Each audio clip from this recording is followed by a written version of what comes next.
Hello everyone, welcome back to GearUpWindows. In today's video, I will show you how to set the time zone automatically in Windows 11.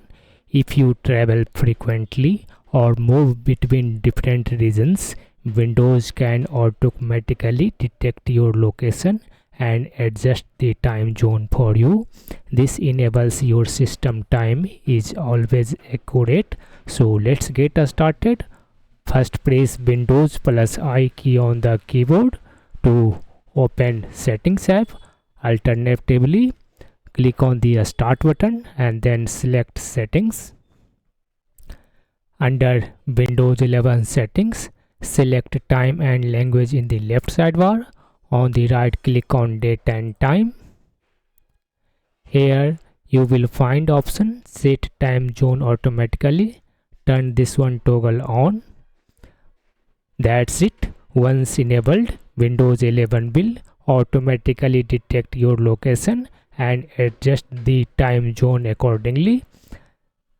That's it. Your time zone will now update automatically whenever you change locations.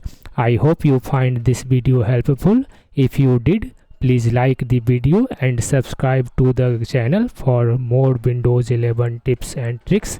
Thanks for watching, and I will see you in the next video.